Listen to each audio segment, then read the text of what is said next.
Bismillahirrahmanirrahim. Sahabat podcast Taklim Psikologi yang dimuliakan Allah. Alhamdulillah kita masuk ke episode ke-6. Kali ini kita akan membahas tentang aktivitas berpikir.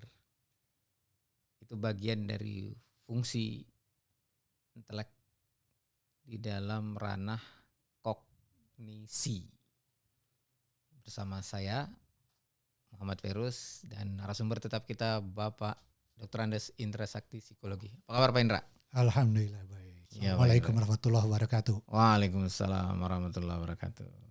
Nah, ada banyak aktivitas berpikir ya, atau tipe berpikir ya, tipe aktivitas berpikir. Yang akan kita bahas kali ini tentang berpikir reflektif dan berpikir defensif ya Pak Indra. Ya. Untuk apa sih kita paham itu Pak Indra? Itu ada dua jenis aktivitas berpikir ya, yang tadi yang disebutkan.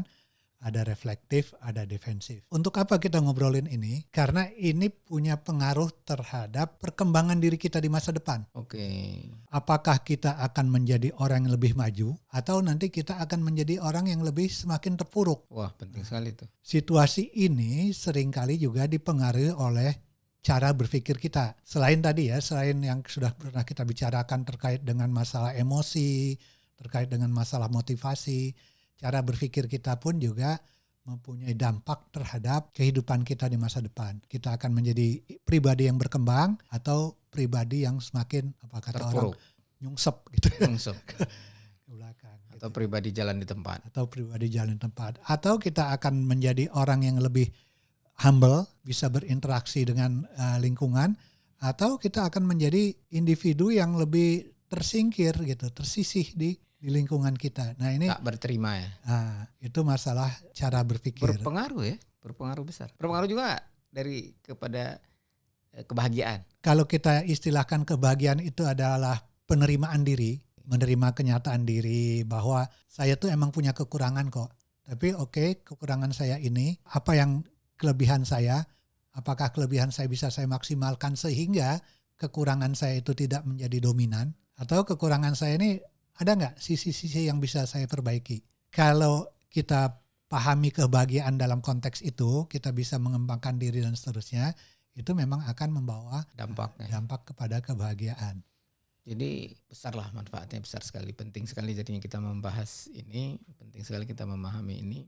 Tadi yang terkait pengembangan diri ya, sehingga hari esok kita bisa semakin baik, lebih baik daripada hari ini. Ya karena kan cita-cita kita bicara di podcast Taklim Psikologi ini gimana kita bisa dari hari ke hari hidup kita lebih bernilai gitu kan. Kita sebagai pribadi bisa lebih tumbuh gitu. Mudah-mudahan cita-cita itu bisa kita raih gitu, bisa kita capai gitu kan. Meskipun sekali lagi soal pertumbuhan diri gitu kan, itu bukan persoalan yang selesai hari ini. Ya.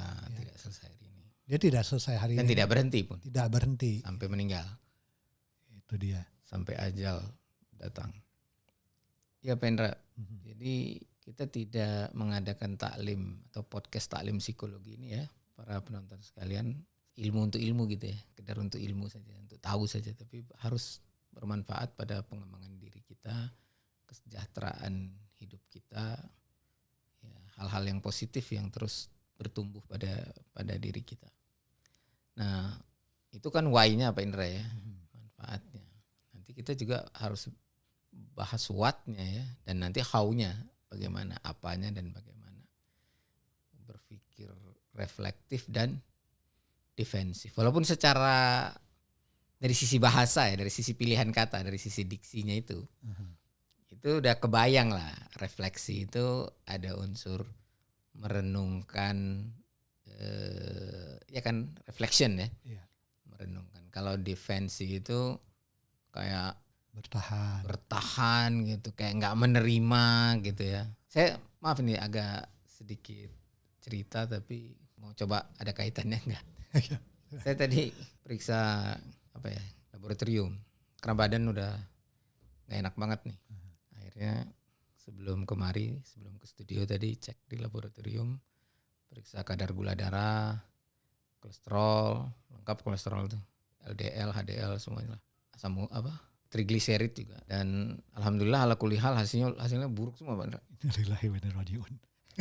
Tapi katanya tadi saya dengar khutbah Jumat itu semua keadaan itu harus disyukuri sebagai hamba gitu ya. Alhamdulillah ala kulli hal, makanya istilah atas semua keadaan ya udah alhamdulillah. Seperti saudara-saudara kita di Palestina dihancurkan begitu rupa dengan kebiadaban Zionis, dan Zionis sama dengan kebiadaban sama dengan Nazi gitu ya.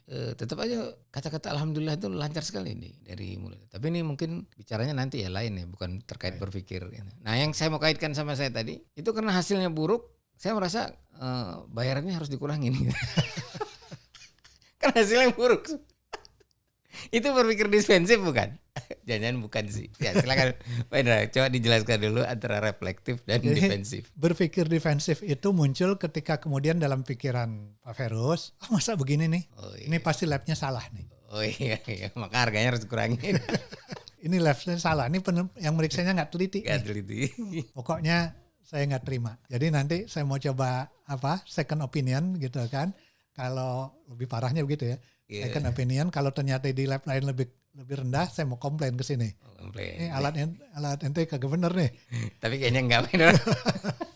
Saya akan reflektif, saya cenderung reflektif. Ini kenapa begini nih jadinya nih. Ya. Asupannya berlebihan, pasti ada yang berlebihan. Terus saya juga kalau ambil second opinion mikir keluar duit lagi, hasilnya buruk juga.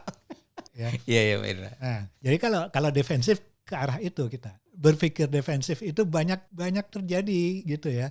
Misalnya ketika kita berdebat, diskusi, kemudian kok kita merasa pendapat kita terpojok. Ketika pendapat kita terpojok, kemudian kita balik menyerang orang itu.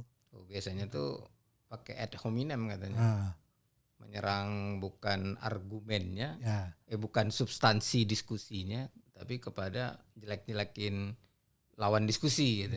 Dan yang lebih parah lagi kemudian menyerang lawan diskusi itu secara fisik. Ya, kalau kita mau lihat cerita di Al-Quran ini terjadi pada kisah Nabi Ibrahim. Nabi Ibrahim kan ngecek tuh patung ditabok nggak bergerak. Loh yang kayak gini kok diminta sih gitu. Kayak yang begini dijadiin penolong, dijadikan pengayom segala macam. Akhirnya itu karena dia ingin berargumentasi dengan masyarakatnya yang sudah tidak menerima diskusi lagi. Ya kan dia, kalau kisahnya kan kita tahu dia diskusi dulu dengan bapaknya. Masa patung itu yang kamu bikin kan Pak? Terus habis kamu bikin kamu sembah gimana? Bapaknya kan cuma bilang, lah ini udah ajaran nenek moyang kita dari dulu. Kamu mau ikut apa enggak? Kalau nggak mau ikut udah pergi sana, jangan jadi anak bapak. Kira-kira gitu lah gampang. Terus jadi si bapaknya itu dalam satu riwayat dikatakan pamannya itu berpikirnya defensif.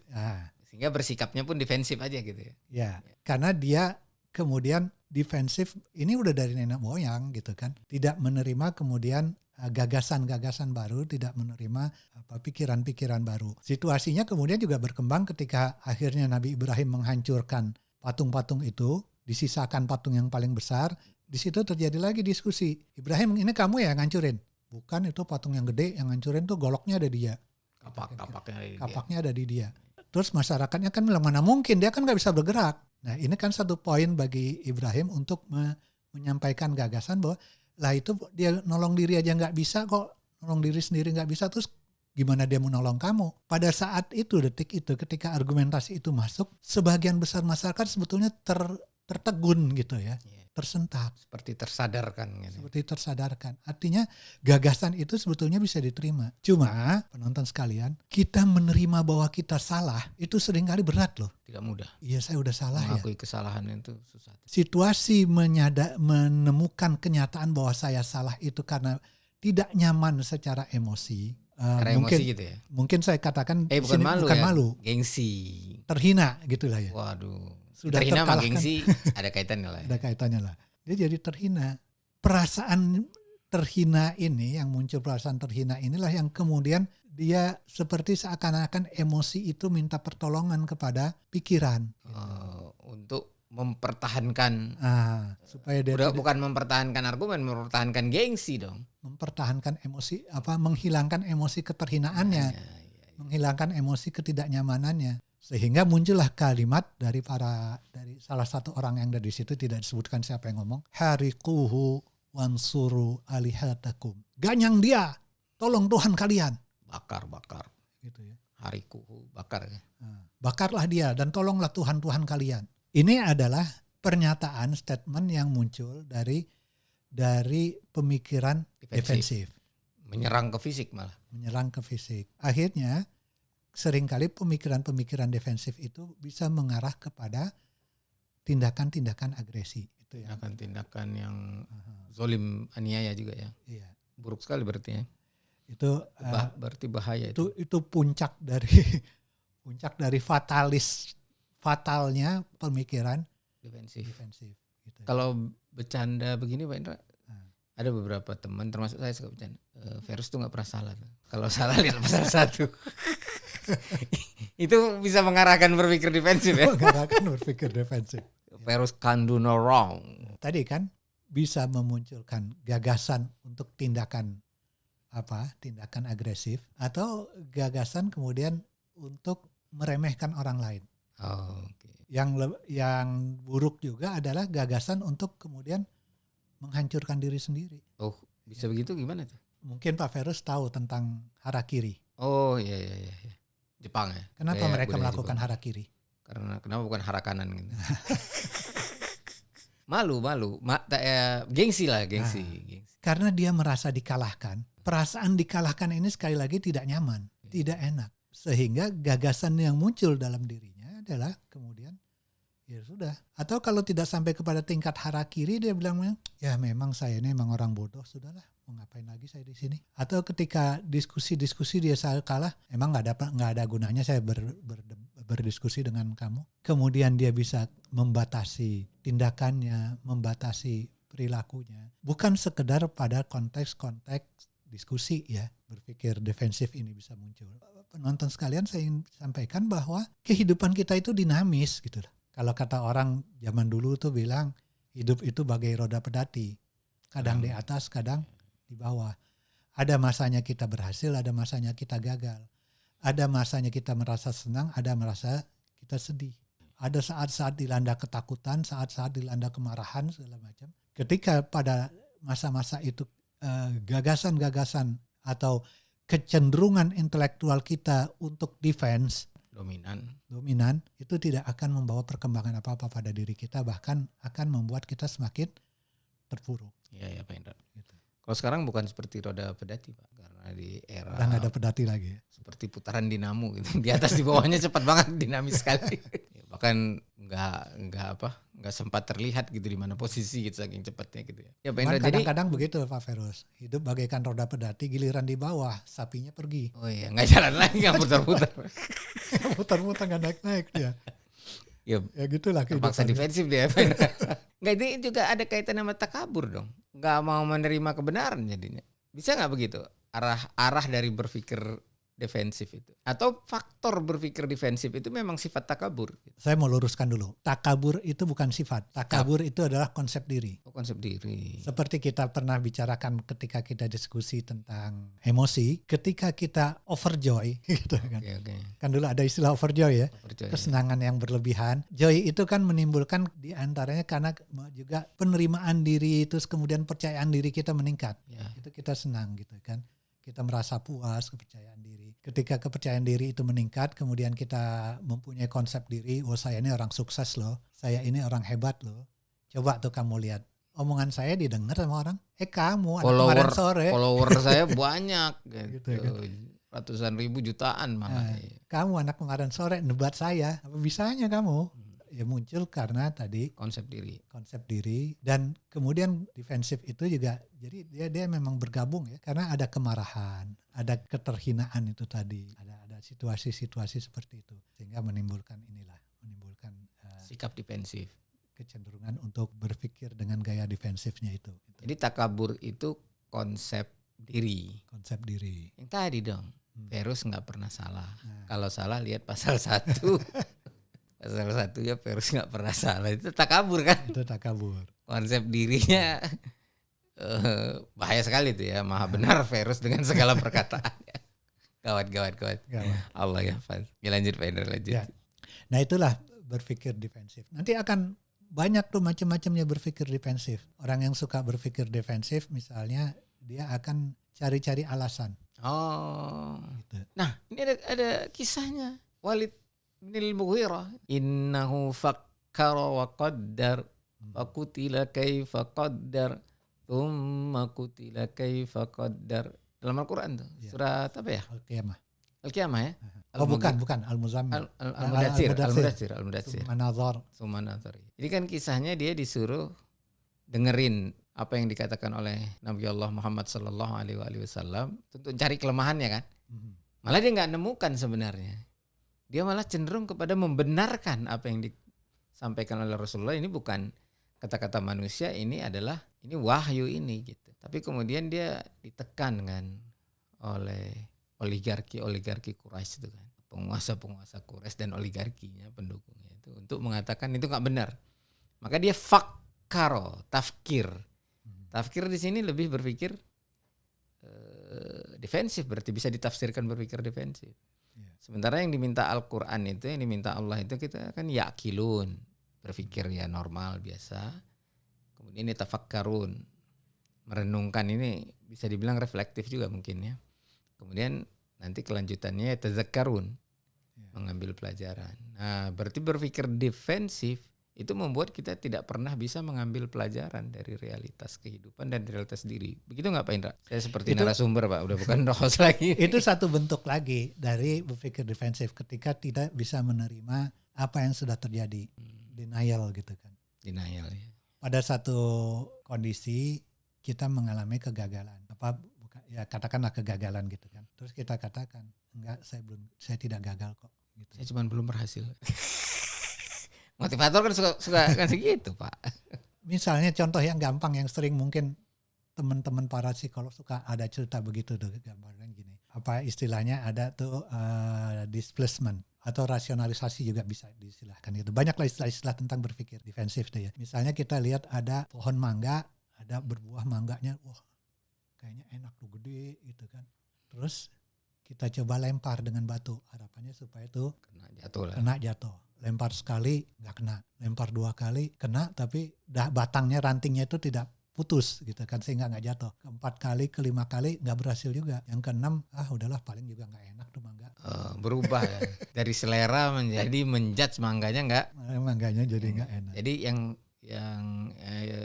ada defensifnya apa ya, bukan saya nggak jago ngelempar, bukan saya tidak bisa, mungkin ada cara melempar cara yang salah gitu kan, bukan di situ, tapi kemudian ya berarti kalau kita merenungkan untuk memperbaiki kualitas kita melempar, ketepatannya, ketangkasan melempar kita itu sebaliknya dari berpikir defensif, yaitu berpikir reflektif. Jadi antara reflektif dengan defensif ini VS lah ya. Itu ininya, kedudukannya. Nah, nanti juga berpikir defensif juga bisa bentuknya kemudian menyalahkan orang lain. Inilah yang terjadi pada kasusnya istri pembesar yang di Nabi Yusuf tinggal di tempat itu. Siapa ya itu namanya? Nah, namanya kalau dalam banyak cerita namanya kan Zulaikha. Dia yang menggoda Nabi Yusuf, godaannya tidak berhasil, Nabi Yusuf melarikan diri, kemudian istilah bahasa kitanya kepergok. Ketika kepergok itu dia bilang, bukan saya yang goda dia kok, dia yang goda saya. Kenapa dia sampai mengatakan itu? Karena posisi terpegoknya itu dia merasa bersalah, dan juga merasa dirinya terhina. Dia sudah mengalami kekecewaan karena gagal menggoda, itu diantaranya ya membuat kesalahan. Jadi menurut sekalian bahwa berpikir defensif ini muncul dari berbagai bisa disebabkan oleh berbagai sebab gitu kan. Banyak faktor ya. Apakah sebab emosi kita gitu kan. Apakah sebab kita ingin menutupi kesalahan kita gitu kan. Atau konsep diri kita yang berlebihan, tadi arogansi segala macam gitu ya. Memunculkanlah cara berpikir yang defensif. Jadi berpikir defensif itu beragam faktornya, bahkan juga bisa multifaktor, artinya munculnya itu dari banyak faktor sekaligus, bisa juga dari satu faktor saja. Itu kalau dari satu faktor kan kita sebutnya beragam faktor, tapi salah satunya. Kalau multifaktor dia banyak faktor yang dari sekian ragam itu ada beberapa yang menstimulus berpikir defensif. Kasus Zulaikha itu banyak faktor ya, goda gagal gitu, pergok, ya timbul rasa terhina. Bisa nggak gini, orang yang memang punya niat buruk pasti sudah otomatis ketika terjadi sesuatu dia akan defensif berpikirnya. Nanti bisa dibahas gini, tertuduh di dalam pengadilan itu. Ketua MK itu kan tertuduh sekarang di MK. Nah, dia akan cenderung berpikir defensif nggak tuh? Apakah nanti otomatis defensif? Ya itu belum tentu juga. Oh belum, nggak mutlak lah Nggak ya. mutlak. Manusia ini kan bukan single faktor gitu. Dan segala kejamuk pikiran yang ada dalam diri kita itu bukan dari satu sisi saja. Dan manusia Banyak juga sisinya. bukan single perangkat ya. Ya, bukan. Di episode pertama part 1 itu kita bicara multi perangkat yang membuat manusia layak menjadi khalifah, dan perangkat-perangkat itu bekerja di dalam 3 ranah kognitif, ranah afektif, kemudian nanti bermuara ke ranah eksekutif. Tapi faktornya itu banyak, fungsinya juga banyak. Perangkatnya banyak dan fungsi-fungsinya banyak. Iya. Jadi nggak mutlak lah ya intinya. Nggak mutlak. Jadi bisa juga orang setelah itu malah tumbuh kesadaran spiritualnya kan. Setelah mengalami benturan, kalah argumen atau kepergok, malah tersadarkan. Ini termasuk yang rohimah rabbuk, dirahmati Allah itu yang begitu. Pada satu saat bisa jadi juga kemudian masalah-masalah itu merubah konsep diri dia. Oh ternyata saya tidak sehebat yang saya anggap dari dulu kok. Jadi batal lah pasal 1 Verus tak pernah salah itu. Ternyata Verus pernah dan bisa salah gitu. Saya ingin sampaikan juga bahwa peristiwa-peristiwa yang tidak mengenakan, munculnya perasaan sedih, munculnya perasaan marah, munculnya perasaan takut segala macam itu sesuatu yang akan kita alami dalam kehidupan sehari-hari. Kita mengalami kegagalan gitu kan, itu biasa terjadi dalam kehidupan sehari-hari gitu kan. Pada saat kita berpikir defensif, balik lagi ke awal tadi bahwa kondisi-kondisi yang tidak mengenakan itu bukan alih-alih memperbaiki diri kita. Kondisi-kondisi yang tidak mengenakan itu justru bisa menjerumuskan kita di kemudian hari gitu kan. Ya. Kalaulah pendekar-pendekar samurai itu dulu tidak berpikir untuk harakiri, mungkin dia bisa lebih meningkatkan ilmu pedangnya. Atau alih profesi lah, nggak usah samurai lagi, nggak cocok gitu kan. Kan orang punya sakilah beda-beda, nggak harus jadi samurai semua gitu. Di kemudian hari dia bisa menemukan kehidupan yang lebih indah gitu kan, insya Allah gitu. Karena itulah kita perlu berpikir tentang mengubah gaya berpikir defensif kita. Kalau kita biasa defensif gitu kan, mengubah dengan ke gaya berpikir reflektif. Ini ada ini juga yang penting diperhatikan juga. Saya melihat bahkan mungkin pernah mengalami ketika kita terlalu yakin dengan kebenaran pemahaman kita. Kebenaran di sini dalam arti as-shawab, kan al-haq ya. Kita yakin betul ini pendapat kita yang benar ini, sangat benar gitu. Sehingga bisa terjadi as-shawabnya berubah menjadi al-haq. Bukan ana shawab, saya benar, bukan, tapi anal haq atau al-haqqu minna, kebenaran dari saya. Ini lebih parah dari yang itu Verus nggak pernah salah. Kebenaran dari Verus. Yang menolak kebenaran berarti, yang menolak Verus berarti menolak kebenaran gitu. Itu akan menstimulus berpikir defensifnya bisa lebih gila lagi tuh. Pokoknya semua yang bertentangan sama saya itu pasti salah. Lu baru berapa kitab lu baca? Anak kemarin sore tadi itu kan. Gue udah baca berapa kitab, udah punya pengalaman pindah-pindah pemikiran berapa kali. Ya begitulah. Ya itu kan akhirnya terkait dengan pengembangan konsep diri juga ya. Makanya kalau kata pepatah itu, hendaklah orang itu bagaikan padi, semakin berisi semakin merunduk. Karena memang pengetahuan itu pada akhirnya menyadarkan kita bahwa semakin kita belajar, semakin banyak yang kita tidak tahu. Secara mental ya, semakin merunduk secara mental, bukan secara fisik. Kalau secara fisik makin masalah tulang belakangnya berarti. Itu bukan semakin bertambah ilmu, tapi semakin bertambah umur. Atau bertambah kolesterol juga bisa, bertambah gula darah juga bisa. Enggak, Pak Indra gini. Sebelum masuk ke reflektif, berpikir defensif ini sesuatu yang bawaan lahir atau sesuatu yang nurturing, dia dilatih, diasuh gitu. Sesuatu yang dipelajari. Jadi orang pada dasarnya setiap orang itu berpikir defensif sampai dia berlatih untuk berpikir reflektif. Atau dua-duanya itu nurturing. Yang fitrahnya hanya berpikir saja. Gimana Pak Indra? Pertama ininya dulu. Kita sebelum ke berpikirnya ke penyebabnya gitu kan. Tadi ada penyebabnya misalnya rasa, emosi gitu kan. Kecewa, sedih gitu kan, marah, takut. Benci juga termasuk. Itu sifatnya biologis, bawaan. Tapi apa yang kita takuti, apa yang membuat kita marah, stimulus apa yang membuat kita takut, stimulus apa yang membuat kita marah, stimulus apa yang membuat kita sedih, itu belajar. Makanya kita dapatkan ada orang yang diejek-ejek, dia tetap aja senyum-senyum. Bahkan ada orang yang mengejek dirinya untuk cari duit gitu kan. Pelawak-pelawakan tuh kadang-kadang ada yang mengejek dirinya sendiri juga gitu. Ya. Bahkan itu sesuatu yang dianggap keunggulan dalam lawakan kadang-kadang. Misalnya kan gitu. Apa yang membuat kita sedih, apa yang membuat kita tersinggung, itu adalah sesuatu yang dipelajari. Dipelajari dari lingkungan, dipelajari dari orang tua. Masa iya orang tua kita ngajarin sedih sih? Ya enggak. Cuman kita ngelihat orang tua kita ketika ngelihat tikus takut, kita belajar. Oh jadi tikus itu mesti kita harus kita takuti toh. Ya, kalau nggak takut berarti durhaka sama orang tua karena durhaka. Nggak sampai ke situ. Nggak sampai begitu. Artinya kita mempelajari satu emosi tertentu. Begitu juga soal berpikir itu tadi. Apa hal-hal yang membuat kita menjadi defensif itu sesuatu yang kita pelajari. Apa hal-hal yang membuat kita defensif itu sesuatu yang kita pelajari.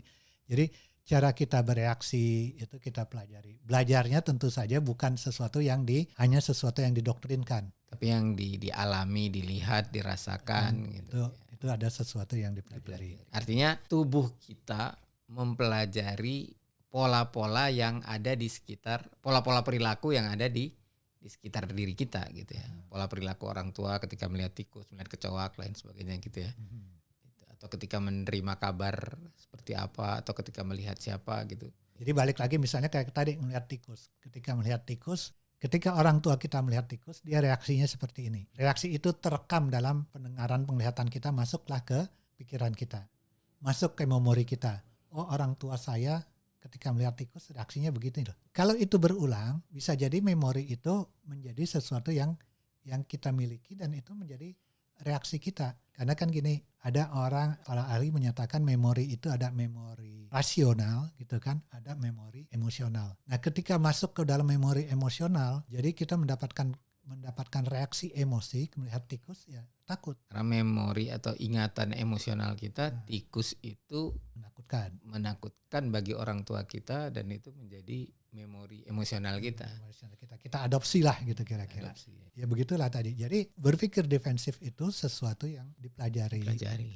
Yang dipelajari juga tadi terkait akhirnya membangun konsep diri juga gitu kan. Jadi pola asuh berpengaruh dong, sangat berpengaruh. Pendidikan sangat berpengaruh. Jadi kalau biasa ditakut-takuti hantu gitu ya, berarti dia akan terus takut dengan hantu. Ketika dia berjalan di tempat gelap, dia melihat dia sudah terbangun pikiran di sekelilingnya tuh banyak hantu gitu kan.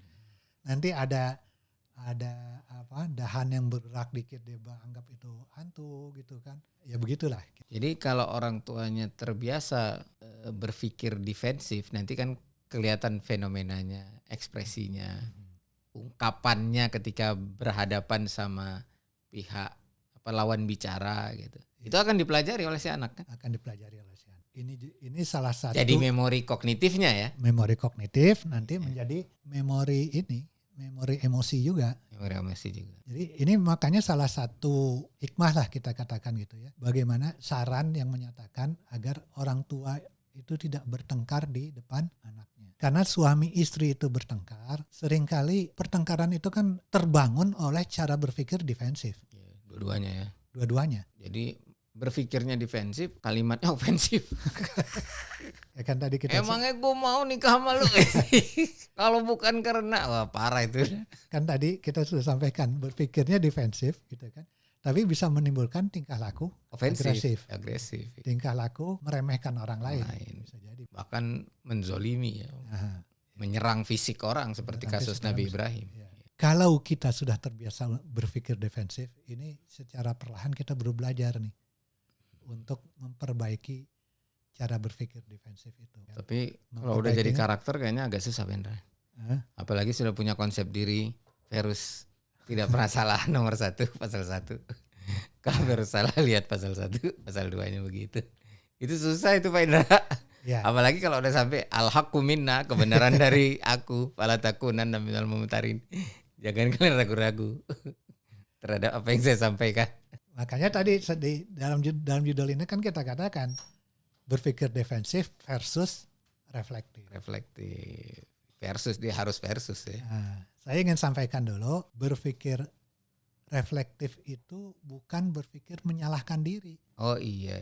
Karena itu bagian dari defensif Bagian dari defensif. Ketika kita nyatakan saya ini emang bodoh kok. Kamu kok begini-begini diomelin sama orang tuanya. Ya mas, saya emang bego. Saya nggak bisa apa-apa lah. Saya nggak bisa apa-apa. Hidup saya nggak ada gunanya mah. Itu bagian dari berpikir defensif yang dalam hal ini orang sering sebut sebagai pasif agresif. Oh, pasif agresif ya. Dia menyatakan dirinya bodoh, gitu kan? Seolah-olah dia nerima. Tapi itulah cara menyerang balik. Iya. Seakan-akan dia pengen katakan, mah percuma ngomel-ngomelin saya bego kok. Udah mama gak usah ngomel-ngomel. Iya, sebenarnya dia melarang defense supaya jangan diomelin gitu ya. Kalau ini sama nggak? Bagaikan kerakap di atas batu itu. Hidup segan mati tak mau. Itu kita nih siapalah gunanya hidup ini. Tapi mati juga gak mau. Itu memang pada akhirnya ya kayak waktu itu juga sudah kita bahas gitu kan, bahwa kondisi kognitif kita, kondisi afektif kita pada satu masa nanti dia akan membangun motivasi kita. Muaranya pada eksekusi ya. Muaranya itu situasinya. Kalau tadi kerakap dalam mati bagaikan kerakap di atas batu. Hidup segan mati tak mau.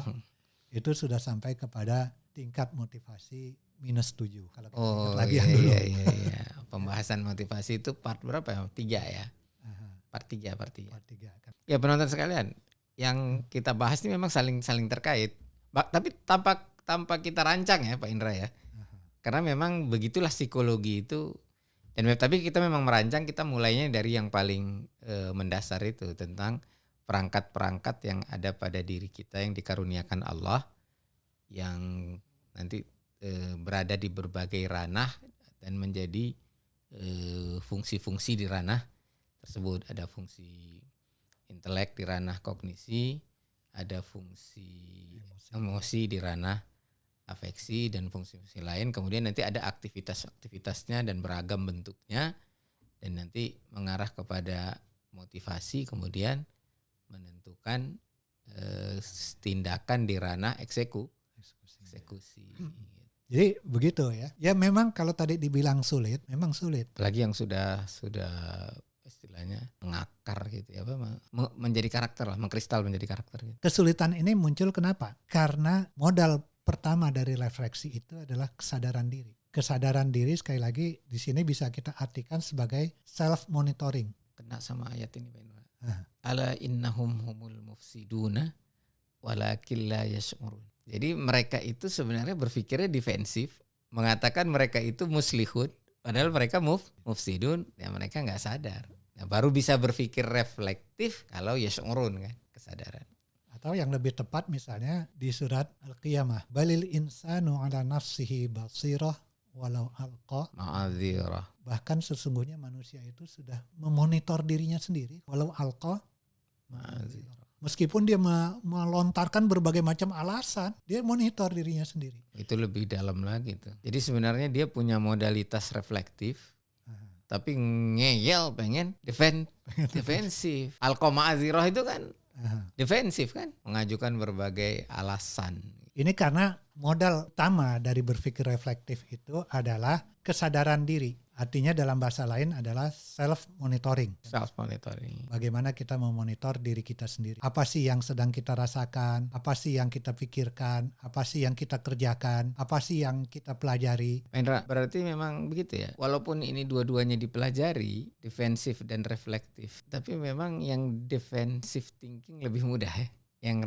Yang reflektif lebih sulit. Ini sama nggak dengan akobah gitu, jalan mendaki kalau yang baik itu, sedangkan yang buruk itu memang menggelinding gitu. Jadi ini ada yang nanti tentang kesadaran diri itu nanti dikembangkan lagi. Tapi bandingkan perbandingan ini dulu gimana nih, tentang lebih mudah lebih sulit atau sama mudah sama sulit? Sama mudah atau sama sulit, persoalannya adalah persoalan budaya sebetulnya. Ketika saya berada di budaya yang defensif, itu yang akan lebih mudah berkembang dalam diri saya. Tapi ketika kita berada dalam budaya yang reflektif gitu kan, refleks itu bisa mudah berkembang dalam diri saya. Jadi ini bagian dari habituasi dong ya. Habituasi. Cuman memang seringkali musibahnya adalah masyarakat kita sudah terbangun dalam kondisi cara berpikir yang defensif. Tapi memang hukum alam juga begitu ya. Ke yang buruk itu lebih mudah. Defensif ini ada faktor hawa nafsu negatif. Hukum alamnya sendiri begitu, tapi lingkungan dan budayanya juga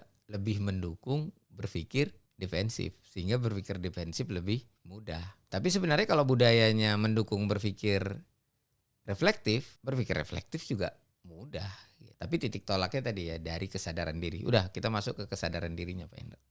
Ketika kita terbiasa memonitor diri sendiri, sehingga memang istilahnya juga reflektif. Kita melakukan perenungan-perenungan. Dan itu bukan menyalahkan diri. Bukan menyalahkan diri. Karena menyalahkan diri tadi ya udah kita itu bagian dari defensif. Bagian dari defensif.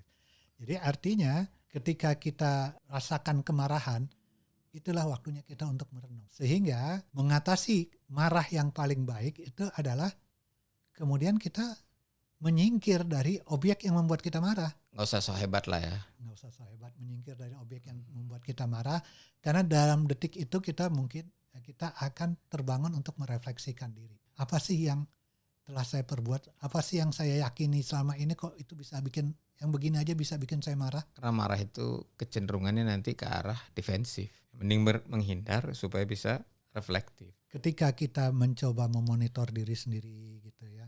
Apa sih nilai-nilai saya yang saya perbuat ini selama ini sudah sesuai dengan nilai atau belum? Tindakan saya ini ada yang salah apa enggak gitu kan? Oh, saya bisa mengembangkan diri. Kenapa saya mendapatkan musibah ini? Sehingga kalau kita lihat nanti di surat Ali Imran, Allah mengatakan, wa ka'ayyim minan nabiyyina qatala ma'hum ribbiyuna Kasir. fama wahanu lima asabahum fi sabilillahi wa ma dha'afu wa mastakanu wallahu Yuhibbus sabirin. Wa ma kana qaulahum illa an qalu rabbana ighfir lana dzunubana wa israfana fi amrina wa tsabbit aqdamana wansurna 'alal qaumil kafirin. Ayat ini tuh bercerita, Allah katakan berapa banyak dari kalangan nabi itu yang ikut berperang bersama dia, ikut berjuang bersama nabi itu adalah orang-orang yang ribbiyun, orang-orang yang rob oriented, hasil pendidikan, didikan tarbawi lah, tarbiyah. Ketika dia didikan ditimpa musibah, didikan gitu. robani. Ketika dia ditimpa musibah karena dalam perjuangannya itu, dia nggak jadi merasa terhina, tidak lemah mental, terhina gitu. Kemudian juga tidak menjadi lemah secara fisik, kemudian tidak jadi udahlah males gua. Lemah aktivitas. Nggak mau beraktivitas. Wahanu lemah mental, do'ufu lemah fisik, istiqanah, wa mastakanu itu lemah aktivitas, kayak mati gaya gitu, nggak mati gaya dia. Tapi kita perhatikan apa yang dia ucapkan. Rabbana ighfir lana, yang mereka ucapkan ya. Rabbana ighfir lana, ya Tuhan kami, ampuni dosa-dosa kami. Rabbana ighfir lana dzunubana, dosa-dosa kami. Wa israfana fi amrina, dan hal-hal yang berlebihan dalam urusan kami. Musibah itu bisa terjadi karena dosa atau terjadi karena sikap kita sendiri yang berlebihan. Kenapa sih kita dimusuhin orang? Ya karena kita ya kelakuannya begitu ya dimusuhin gitu. Lebay. Kenapa sih kita bisa gagal? Pasti ada hal-hal tertentu yang tidak kamu penuhi. Israfana fi amrina wa tsabbit aqdamana. Ya Allah, ampunilah kami dari dosa-dosa kami tadi ya. Dan dari sikap berlebihan. Verus tidak pernah salah, itu kan sikap berlebihan. Udah ganti sekarang. Ya para penonton, Verus sangat mungkin salah gitu. Dan walaupun ketika saya yakin pendapat saya benar. Permintaan yang berikutnya apa? Wasabbit. Teguhkan pendirian kamu. Karena pada saat itu, kegagalan itu dia merefleksikan, dia sadar bahwa kegagalan ini, musibah ini bisa jadi melemahkan saya. Jadi dia sadar tentang emosinya sendiri gitu. Sadar tentang motivasinya sendiri. Nah, inilah proses-proses monitoring ini, self monitoring ini menjadi modal gitu kan. Setelah kita mempunyai self monitoring kita, agar ada waktu untuk self monitoring, kita memang perlu menyisihkan waktu merenung.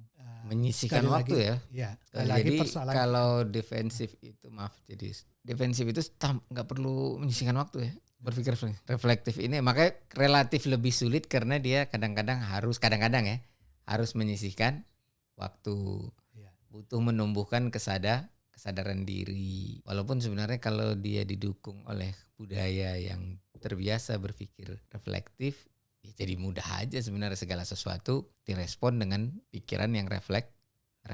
Saya sekali lagi ingin kembali kepada kisahnya Nabi Yusuf. Nabi Yusuf ini ya nabi gitu kan.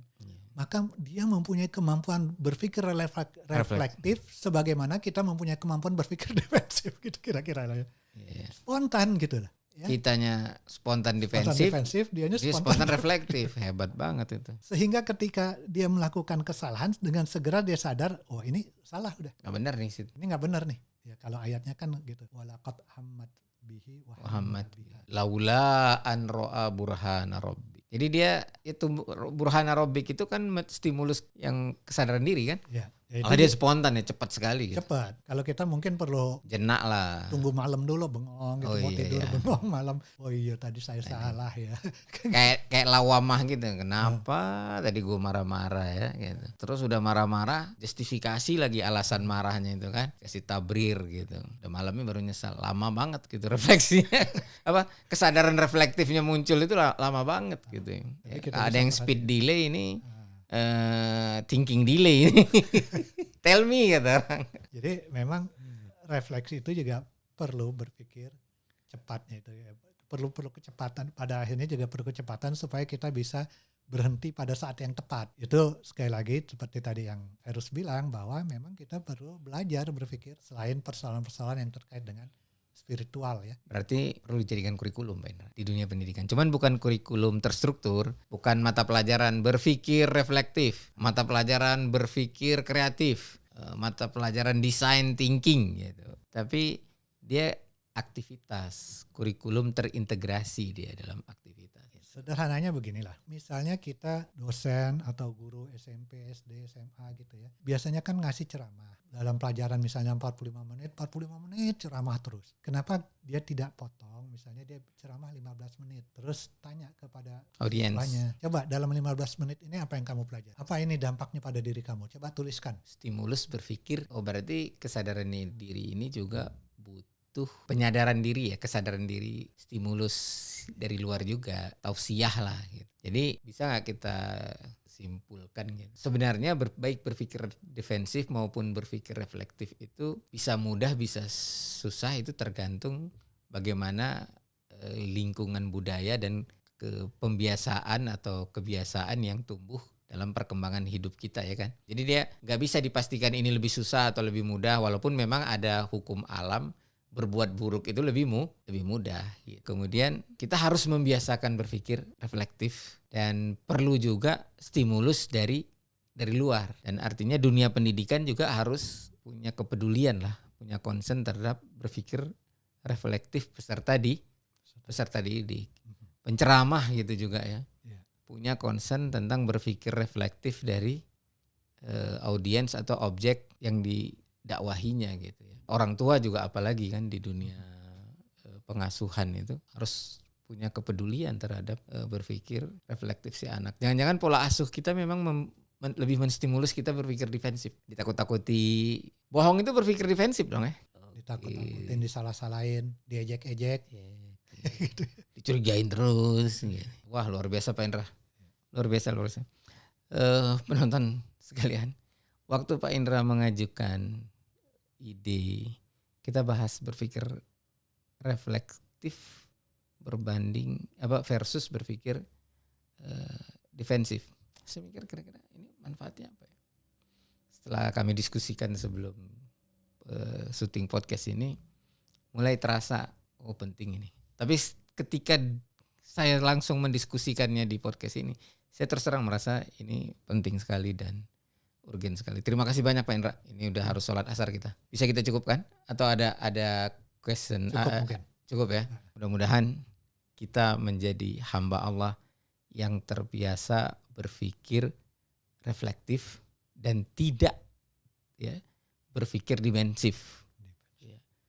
Artinya kita yakilun, yatafakkarun, yatazakkarun, kemudian yatazakkarun terakhirnya itu bisa mengambil pelajaran gitu, untuk memperbaiki diri. Bisa juga kita katakan berpikir reflektif ini selaras dengan nasihat Umar bin Khattab ya. Hasibu anfusakum qabla an tuhasabu. Bisa begitu Pak Indra ya? Bisa. Penonton taklim psikologi sekalian, kebenaran itu dari Allah, al-haqqu mir rabbik fala takunanna minal mumtarin. Bukan dari Ferus, bukan dari Pak Indra. Ini bagian dari ayat itu, bisa kita katakan untuk berpikir reflektif itu. Dan apa-apa yang kami sampaikan tentu enggak terlepas dari kesalahan dan kekhilafan kami sebagai manusia. Untuk itu walafu minkum wastaghfirullah li walakum wallahu al-muwaffiq ila aqwamit thariq. Wassalamualaikum warahmatullahi wabarakatuh. Waalaikumsalam warahmatullahi wabarakatuh. PKS pembela rakyat.